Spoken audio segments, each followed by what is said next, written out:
Our mission statement here at Personal Edge Fitness is we seek to make you feel better about being yourself. And in my 31 years of practice, I have found one common denominator that makes every one of our clients feel better. It's not strength training. It's not fat loss. It's increasing their energy level. And since that is the common denominator, how about I share with you 5 ways to increase your energy level today on the Personal Edge Fitness Podcast.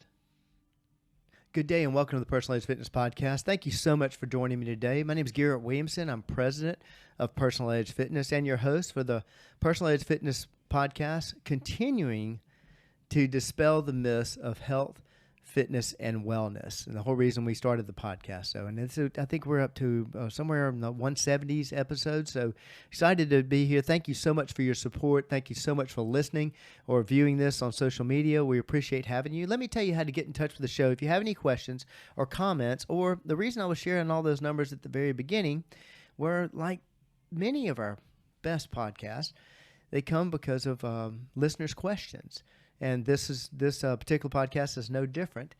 If you're interested in contacting us, please give me a call at area code 251-278-3343. That's 251-278-EDGE. You can also reach out to me at Garrett, Garrett, at personaledgefitness.com.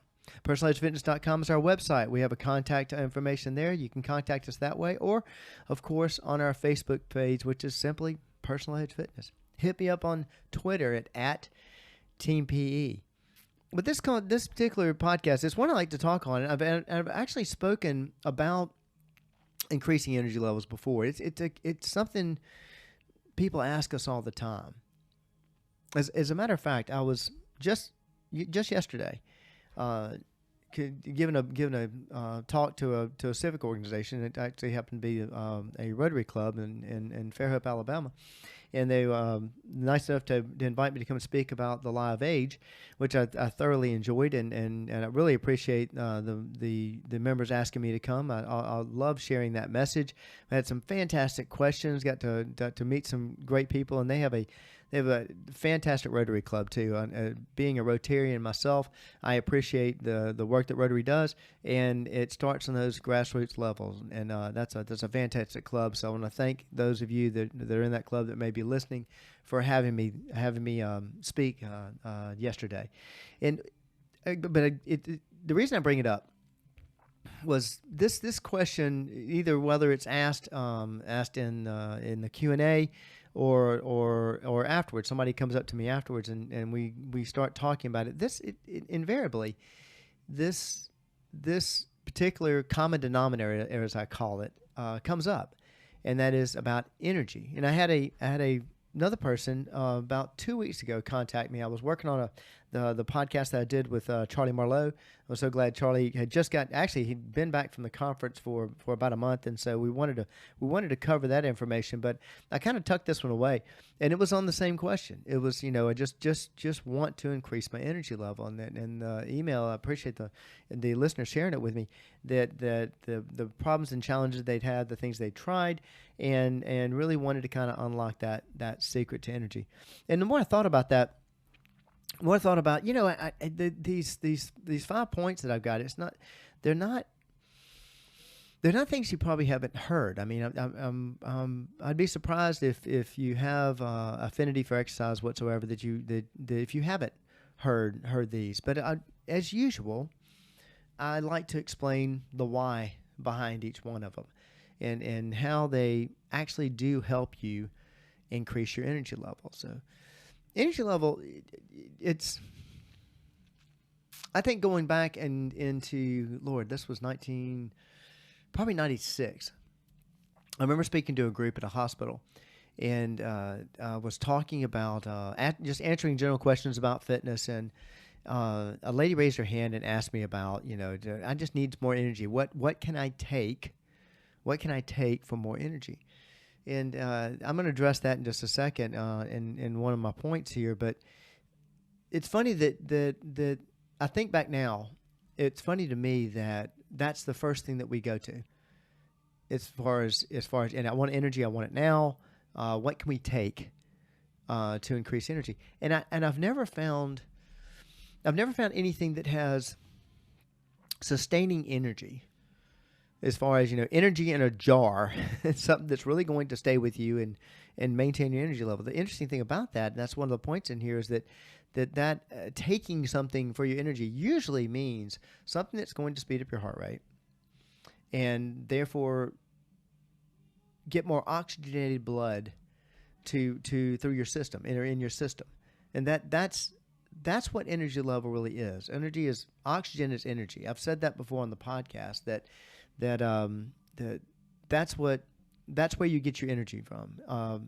Plenty of oxygen coming in, and your body's ability to efficiently produce oxygenated blood. In other words, heart pumping. But if your heart pump is pumping so hard that you're running through an inefficient system, therefore you're out of shape, then you're going to lose all your energy. I mean, you're basically going to burn up your energy. You're going to have to stop. It's going to make you tired. So, but if your body is in a state where it is operating efficiently, then your energy level is going to increase. And I promise you, if you make these changes and pay attention to it, I promise you will notice a difference in your energy level.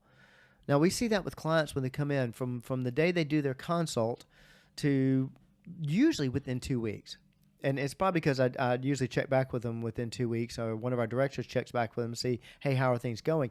And we'll ask them sometimes about energy level, or they'll volunteer it themselves. Gosh, I'm sleeping better. I feel better, and my energy level's better. And when they're saying they feel better, saying they're sleeping better, all translates to energy. I mean, that's why the smile breaks out in their face. But if you do these things, I promise you will notice a difference. And the reason I bring up the clients from the consult to getting moving in the program within 2 weeks, I don't know that they've radically changed their diet. I don't know that they've done even more than one of these points that I'm about to go over, but they've done one of them and they already noticed a difference. And so creating that efficient body is what we're after. Creating that oxygenated blood is what we're after. And not taxing that system, not doing things to tax that system. And so I wanted to give that as kind of an overview before I start going through those points, because I'm going to try to draw all these points back to that. You'll see what I mean as far as a relationship of oxygenated blood and oxygen to your energy. So first and foremost, getting enough sleep. And I know that, again, like I say, you've probably heard these before, but the whys behind them are real important. Now, it's easy to think, okay, if I sleep well, then I won't be tired and, my energy level will be up. Yeah. There's another part to that, though. And that is not only allowing your body to shut down and rest. Okay? I mean, just letting it cool off, I guess you'd say. Yes, that's a big part of it. Just letting it rest, therefore not overworking it. Yeah, that does a lot for you. But the biggest part that sleep does for your energy level is the repair process. There's a lot that you may go to sleep, you may be unconscious, but your body's still working. I mean, that heart's still pumping, obviously, lungs are still going, obviously. So we've got oxygen going through. Also, the food that you've given your body that day is being processed. That's part of your metabolism. And not only is it being processed, but that whole rebuilding that I've talked about before. I've said I did a podcast talking about how you actually build muscle and what a trainer does. And what you do in exercise, when you're doing resistance training, you're actually breaking down muscle tissue. Whether you do resistance training or not, if you use your muscles, in other words, if you're not just lying still all day, you're having little micro tears. You're stressing those muscles. And if you're trying to get anything, I walked the same pace. I walked a mile, and today I went a mile and 15 yards. Okay, you may have stressed the body a little bit more. You may have torn even a few more fibers, and it doesn't mean you're actually sore the next day. But those micro tears, as we call them, you may not even notice them happening, and most likely you won't notice them happening. those your body is repairing. It's using the time off while that body part is resting. It's using the nutrients plus the oxygen plus the blood, that whole circulation process to repair those micro tears. If you're doing a heavy workout, that lactic acid you feel in the workout, that's burnt. That's what's released when the muscle is actually torn, and which tells your brain, hey, stop this. This is enough of this. But that lactic acid is not the soreness you feel. That actually goes away within 25 to 30 seconds. The soreness that you feel the next day is the repair process going on, and a lot of that takes place when you're sleeping, obviously, because you're not, if your legs are sore, you're not using your legs. And so your legs are actually repairing during that time. And that repair process, how does that relate to energy? Well, the more repair, the more fine-tuned your body is, the more efficient it's going to run. Think about a car being raced at a racetrack, NASCAR, Indy, whatever, dirt track, whatever happens to be your flavor. But then after the race, that car goes and rests, basically. I mean, it's being rebuilt, it's being worked on, being tweaked, being put together, and getting ready for the next race. That's what's happening in your sleep. And if they find things in the car that, hey, things aren't running quite as efficiently, I think we can use a better fuel. I think that we can do something with the transmission. Maybe the gearing isn't quite like we like it. That is fine-tuning that machine, because you have tested that machine. You've tested that car, and maybe you've done a circle tracks without a problem, and then you happen to go to a certain track that's different, and you find out, wow, it doesn't operate as well there. So we need to make tweaks to make that car operate better on that track. Well, that's the same thing your body does. When you do a workout and you tear a muscle fiber, you've just told your body, hey, look, the challenges that I've had in the past, well, they're different now. I've got different challenges. They're harder, and I need this body to adapt to it. And your body is the pit crew. Your body is basically sitting there, okay, great. The task that we were tasked with yesterday, not quite strong enough, or we were strong enough, but we did some damage. I want to make sure that doesn't happen again. So we're going to repair those body parts, those muscles especially, and we're going to make them a little bit stronger. We want to make sure that doesn't happen again. All of that, just like a car, allows the body, that machine, to operate more efficiently. Now, the more efficient it operates, the more energy you're going to have. Now, I've explained that before, but think about if you've got a clogged tube and you're trying to force water through it. It's gonna take a lot of energy to force that water through that tube. Well, if that tube is opened up, then water's going to go through it a lot easier, less energy, and that's basically makes that tube more efficient. Your body does the same thing, especially in getting rid of fat and what have you, and plaque buildup and this kind of thing in your arteries. So it makes your heart work easier. Therefore, all your organs work easier because it doesn't have as much obstruction there. And the more healthy tissue that you have in your body, then that makes it much easier for the heart to work, makes it easier for your body to work. Therefore, you're not zapping that energy just existing, I guess you'd say. So that's why I keep saying efficiency increases the energy level. So, but getting sleep is incredibly important. It's typically recommended 7 to 9 hours. I will tell you this: the better shape you're in, the less sleep you need. Now, I'm not saying I recommend, start limiting your sleep because you're in better shape, but it's true. That the more efficient your body becomes, the better shape you're in, you can actually feel rested faster. Let's put it that way. So, but the typical rule of thumb is 7 to 9 hours of sleep. Number 2 happens to be, they usually say eat a balanced diet.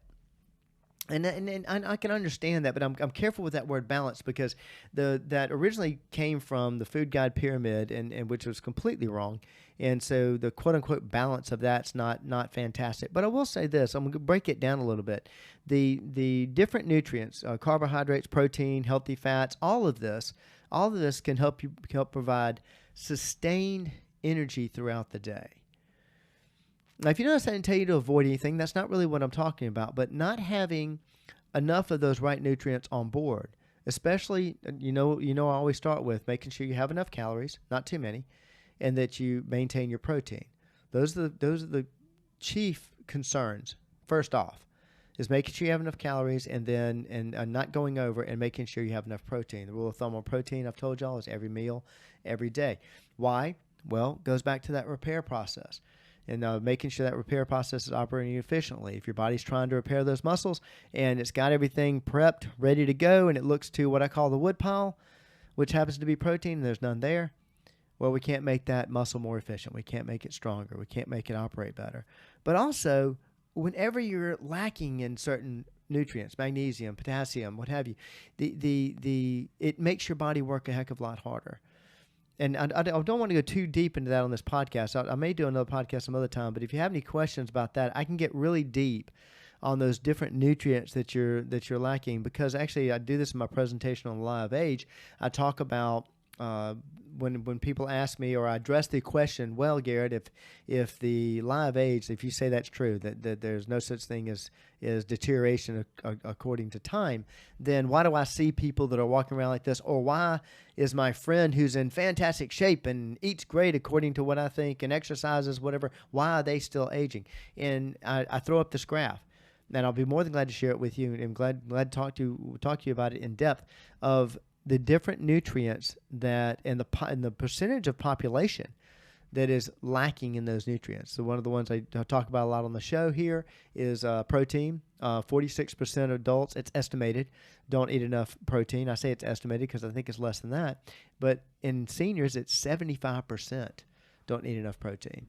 And kids, it's a lower percentage.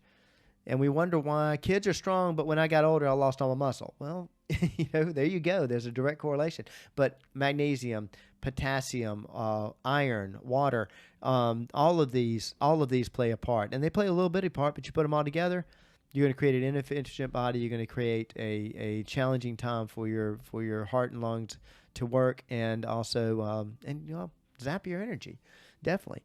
And so I think you can see how that oxygen transfer deals with that, especially in maintaining muscle or requiring your organs to work harder, again, zapping that oxygen, zapping that energy. Number 3, I didn't put it at the top, and I didn't end with it either, but, it's my favorite. Of course, staying hydrated. Dehydration can cause fatigue. All right, why? Easy, simple. And it's funny, this one actually number 3 goes with number 4. Dehydration can cause fatigue. Why? Well, there's several ways it can do it, but let me take it the simplest way. You're making your blood thicker.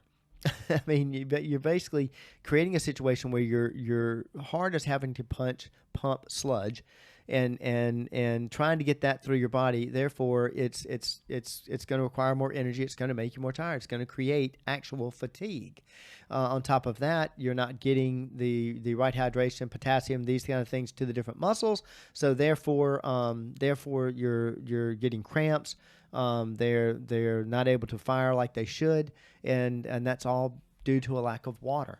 Also makes your brain have to work harder, because 30% of the water you drink is used by your brain. So again, that's going to tax that oxygen transport system. Number 4, and this is the one thing that I will say to avoid, and as far as increasing your energy levels. I'm careful about this because I don't believe in bad food. I think that's absurd. But if you're trying to increase your energy level, one of the things we typically go for is caffeine, ephedrine, these kind of things. These sports drinks, or the different energy drinks. I shouldn't say sport drinks, but energy drinks to try to get energy. And hello, I'm Garrett. I'm a caffeineaholic. I've had my challenges with that, and so I understand that. I understand going for that cup of coffee, going for that energy drink to get that boost. And you do feel a boost. Why do you feel a boost? Well, you feel a boost because your heart rate is speeding up artificially and not sustainable. Here's the bad side of that. Temporarily, yes, it will work. It will help you. But it basically causes you to, over the long run, lose energy. How does it do that? It does that by interrupting your sleep patterns, interrupting your resting patterns, interrupting the patterns of repair, period, not just through sleep. So it's much like, I mean, it's much like a drug. It's like a drug addict. If somebody takes a little bit of cocaine and gets high, if they continue to do that, pretty soon they need more and more. And what ends up happening is the high that they're experiencing is not as high, but the drop off is worse. And that's why people start taking more and more and more. Drinking coffee is the same way. Taking energy drinks is the same way. I've actually seen, I've watched somebody do this that actually, I saw them start with a simple, one of these little energy shots. And they would actually take that energy. I would see them drink it in the middle of a meeting. And I watched them through the years and when they were continuing to do that, and they went from one of those to two of those, and then they were pretty soon were taking one or two and pouring them into a caffeinated beverage. And I could actually see this person having that low boost and big drop off, and amazing how it affects your mood. But it ends up interrupting your sleep. People tell me all the time, "Hey, I do this, but I don't do them anywhere near when I go to sleep." Doesn't matter. You're going to create that heart rate bump, and it may come down to where you don't, after a while, it may drop down to where you don't feel a major energy change, but it still stays up a bit. That stuff stays in your system. And so I used to get on to my father about this all the time. He was adamant that when you get older, you don't go to sleep, you catnap. Well, he drank 21 cups of coffee a day. There's a reason why he catnapped. He could not lose. He had a tough time losing consciousness. Now, I've talked about this before, but when I'm doing this, if you're watching this on social media, you'll see me doing my hand up and down while I'm doing that. Is when you go to sleep, your heart rate should drop real far off. I'm careful saying this word because heart rate plummeting probably doesn't sound great, but that's basically what you want it to do. You want it to drop several beats down. And so that when you're dreaming, you sleep in cycles, and at the low end of your cycle is the lowest heart rate, the deepest REM sleep. At the top end of your cycle, it's more of a shallow, not quite as deep a sleep. But so your heart rate actually changes during those times. Well, if you drop, I'm just making up these numbers, but if you go to sleep and you drop a good 20 beats from your resting heart rate, from your, sitting at your office still operating, but your resting heart rate, and it drops 20 beats. Well, you can stand to have it elevate 5 to 7, 10 beats when at the top of your sleep cycle, because it's not going to wake you up. But if it only drops about 10 beats or 5 or 6 beats, then when you get to the top of your sleep cycle, you're going to wake up because it's going to be back to your normal resting heart rate. So that sleeping heart rate, let's call it, you want that to be as low as possible. And if you have that caffeine, ephedrine, whatever, regularly in your system, nicotine does the same thing, then it is going to be tougher to sleep. No matter if you do, I stop at 3 hours before I go to sleep, doesn't matter. It's going to stay with you. So careful with that. And also alcohol. And the main reason for alcohol, again, I'm not against any of these except for the fact that if you're interested in increasing your energy level, you do want to at least limit them. And if you're really trying to make a big difference, cut them out altogether. But alcohol, biggest reason, dehydration. It's going to leach water from your system, and also and therefore that goes back to what I was talking about on the third one, and that is why I said those two were connected. It's going to create that sludge situation and make it very, very difficult to for your body to operate, make it far more inefficient. And number 5 is taking breaks. Taking breaks regularly through the day. And that may sound funny, but I'm going to go back to my car analogy on this, and that is that going hard, being in a stressful situation, going hard is demanded of many of us. I'm a business owner, and going hard at certain times of the day, hey, that's part of the job. But got to have those breaks. And if you don't have those breaks, a lot of people think, well, I just stay nose to the grindstone. I work really hard. Isn't that fantastic? I promise you, you're not getting as much done. You'll get far more done if you take those breaks. But I said I was going to go back to my car analogy. Okay, at the end of the race, the car goes to sleep for a while, goes and does the repair and gets ready for the next race. But in between so many laps, pulls into the pit stop, refuel, let it rest a little bit, what have you, make any adjustments. But that's what your body does when it rests, the quote-unquote power nap, or just taking your body out of that stressful situation. And that rest can be actual rest, taking a nap. It can be, okay, let's shut everything down that's stressing me right now, and let's read something. Let's watch a 30-minute sitcom or something where you're relaxed, you're allowing your heart rate to come down, and you're not taxing your system as much, and that will actually increase your energy level. It'll allow you to go longer throughout the day. So if you're trying to go hard, you can only go hard for so long. It's just like a sprint. Why do the world-class sprinters do that same speed for a marathon? Well, they can't. Their body can't do that. Same as yours. It's not going to work at full capacity. You're not going to get as much done. You may keep moving, but your percentage and productivity is going to go down. No matter what you say, it's going to go down. But if you take the regular breaks, you'll see that your energy level increases and you're going to be far more efficient. Let's say you start off at 100% during the day and you stress yourself down to 50%. Well, if you took that break, then you could bring it back to, let's say 80%, 70 or 80%, maybe not 100%, okay, but bring it back up to 70 or 80% and then go down again and maybe around to 40% and then another break, take it back up to 50, drop down to 30, something like that, instead of running it to 50 and then continuing to run it, because you're just going to keep dropping down. You're going to keep losing energy. You're going to keep affecting that oxygen transport, which is going to cut your energy. So taking those breaks, stepping yourself away from that stress, whatever that means to you, whether it's just taking a nap, sitting in your office chair, maybe surfing social media, anything that's just not stressful. Reading a book is fantastic. But taking that break will make a huge difference in your day.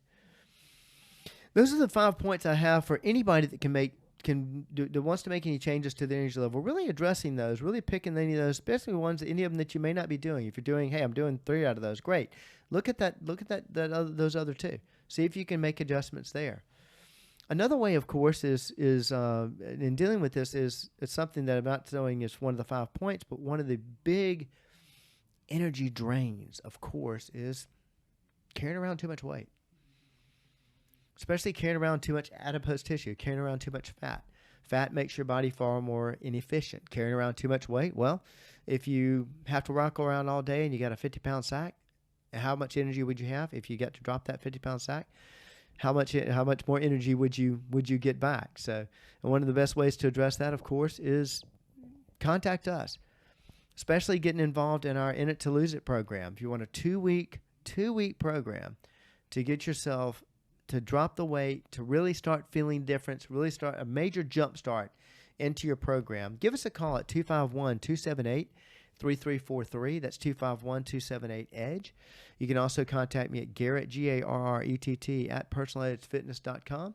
You can reach out to me at personalizedfitness.com and also our Facebook page at Personalized Fitness. Hit me up on Twitter if need be. Getting more energy, it's far simpler than you think. And I promise you, that is definitely, for every one of our clients, another way we help all of them, and hopefully you, reach your level of wellness. Thank you so much for joining me today. I'll see you next time.